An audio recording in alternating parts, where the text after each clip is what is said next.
Сәлеметсіздер ме, құрметті студенттер? Менің есімім Асқар Шалабайұлы. Бүгінгі бейне дәрісімізге қош келдіңіздер. Бүгінгі 4-ші тақырып бізде маркетингтік зерттеулердегі генеративті жасанды интеллект.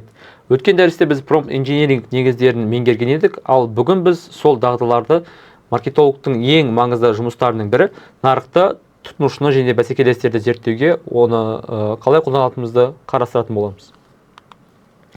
Бұл дәрісте біз 4 негізгі сұрақтарды қарастырамыз. Бірінші сұрақ маркетингтік зерттеулердің мәні және де генеративті жасанды интеллекттің ондағы рөлі. Екіншіден, зерттеулерде қолданылатын Gen AI құралдары мен әдістері. Үшіншіден, нарықта тұтынушылар мен бәсекелестерді талдауда Gen AI қолдану технологиясы. Төртінші сұрақ бұл шектеулер, тәуекелдер және де дерек сапасын бағалау. Алдымен біз негіздерге кететін болсақ, бұл Котлер мен Келлердің классикалық тұжырымы бойынша маркетингтік зерттеуде процесс 5 кезеңнен тұрады. Осы слайдта көріп тұрғандарыңыздай, жасанды интеллект әр кезеңде бізге көмектесе алады.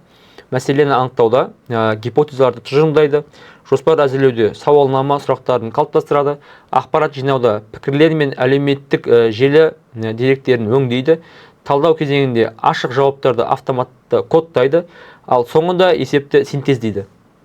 Нақты мысал ретінде көрсететін болсақ, біз Unilever компаниясын ала аламыз. Unilever компаниясы миллиондаған онлайн пікірді жасанды интеллект көмегімен талдап, жаңа өнім идеяларын анықтайды. Фокус топтарын салыстырғанда инсайт алуға бірнеше есе уақыт қысқарады. Осылайша зерттеушінің рөлі деректерді қолмен өңдеуден AI нәтижелерін сыни бағалауға ауысады. Зерттеулерде қолданылатын Gen AI құралдарының 4 топқа жіктеуге болады. Ол бірінші топ әмбебап тілдік модельдер.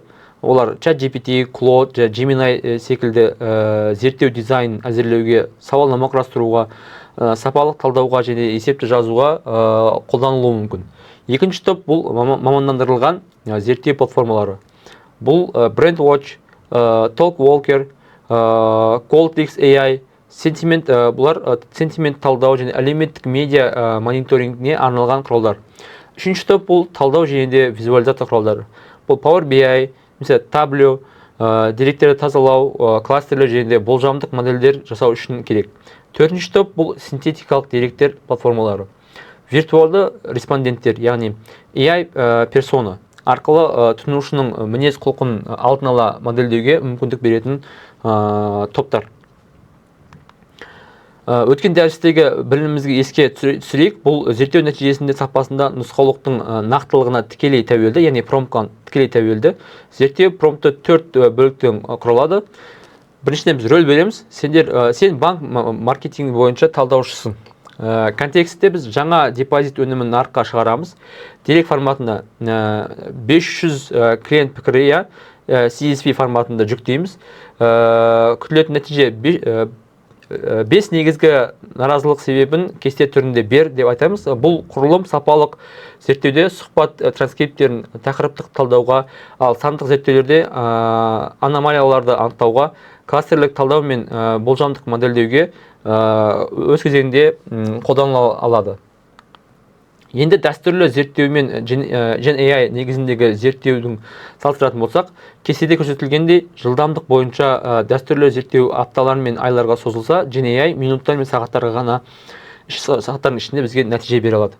Шығындар бойынша агенттік пен респонденттерге төленетін жоғары ақының орнына салыстырмалы төмен жазылым ақысы, ал Gen AI құрылымдалған деректермен қатар мәтінді пікірлерді және де әлеуметтік желі контентінде де өңдей алады. Миллиондаған деректерді нүктесін қамтиды. Бірақ ең маңызды жол бұл соңғысы, бұл дәстүрлі зерттеудің тәуекелі іріктеме қателігі мен субъективтілігі болса, ал Gen AI-дің тәуекелі бұл галлюцинация. Бір жақтылық және де құпиялылық мәселелері. Бұған дәрістің соңында жеке тоқтала кетеміз. Бұл слайдта талдаудың 3 негізгі бағытын қарастырамыз. Әрқайсысында логика бірдей, дерек, AI өңдеу және нәтиже.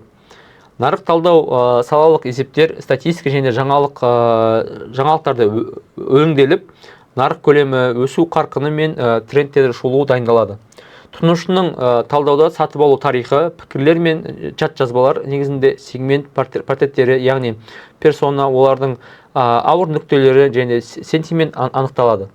Бәсекелестерді талдауда сайттар мен баға парақтары, жарнама мен пікірлердің салыстырмалы кестелер мен SWOT талдау жобалары құрастырылған. Маңызды ескерту. Бәсекелестік барлау мен жалпыға қолжетімді ақпаратпен заңды және этикалық шеңберде бұның барлығы жүргізілуі қажет. Осы технологияның күшін нақты кейспен көрсетейін. Банк пен жаңа өнімді нарыққа шығара алдында маркетолог тілдік модельмен 3 қадамдық жұмыс жасайды. Бірінші бұл 5 бәсекелестік тарифтері мен шарттардың салыстырмалы кестеге түсіреді. Екінші бұл App Store-дағы 10 мың пікір сентимент талдау жүргізіп, клиенттердің наразылық себептерін анықтайды. Үшінші, осы инсайттар негізінде жаңа өнім құндылығы ұсынысын тұжырымдай алады. Нәтижесінде бұрын 3-4 аптаға созылатын жұмыс енді 2-3 күнде бітеді, ал үнемделген уақыт нәтижелерге тексеру және стратегиялық қорытынды жасауға жұмсала алады. Енді ең маңызды бөлімге келдік, бұл шектеулер мен тәуекелдер. Біріншісі бұл жасанды интеллекттің тәуекелі, шектеулері келетін болсақ, бұл галлюцинация. Модель сенімді көрінетін, бірақ жалған статистика мен дерек көздерді ұсыну мүмкін. Сондықтан да әр сандық дерек түпнұсқамен тексерілуі керек. Екіншісі деректер біржақтылығы, яғни bias, оқыту деректеріндегі теңгерімсіздіктің қазақстандық нарық ерекшеліктерінің толық көрінбеуі мүмкін. Үшіншісі бұл синтетикалық респонденттер. Олар орташаланған мінез құлықты имитациялайды, бірақ жаңа күтпеген инсайттарды сирек береді. Төртіншісі бұл құпиялылық, тұтынушы деректерінің сыртқы AI сервистеріне жүктеу, Қазақстан Республикасының дербес деректер туралы заңына сәйкес болуы қажет. Осы тәуекелдерге қарсы нәтиже сапасы бағалаудан 4 қағиданы қалыптасты. Бұл бірінші қадам верификация, AI ұсынған әр маңызды фактіні тәуелсіз көзбен растау. Екінші бұл триангуляция, бір сұрақты бірнеше әдіспен және құралмен тексеру. Үшінші қадам ол бірнеше курсты өзекті қағидасы, ол human in the loop. Алдыңғы сабақтарда біз айтып өттік бұны. Түпкілікті бақылау әрқашан адамның сарапшы болуы керек. Төртінші қадам бұл құжаттау, қолданылған құралдар мен промпттарды тіркеу, зерттеудің қайталанғышына кепіл болады. Және этика талабын ұмытпаңыздар, зерттеу есебінде жасанды интеллект қолданылғаны ашық көрсетілуі керек. Дәрісімізді қорытындылай кетсек, біріншіден генеративті жасанды интеллект зерттеуде барлық кезеңнен трансформациялайды. Жинау мен талдау бірнеше есе жылдамдап құрылымдалған деректерге жол ашылады. Екіншіден тәуекелдері сақталады, яғни галлюцинация, біржақтылық және құпиялылық сыни бағалау, верификация міндетті түрде өтуі керек.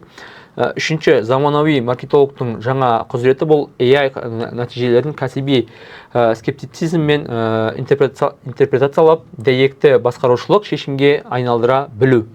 Жалпы осымен біз сабағымызды аяқтаймыз. Осы тақырып аясында қарастырылатын сұрақтарды көре аласыздар дәріс аяғында. Сонымен жұмыс жасаңыздар. Назар салып тыңдағандарыңызға үлкен рахмет.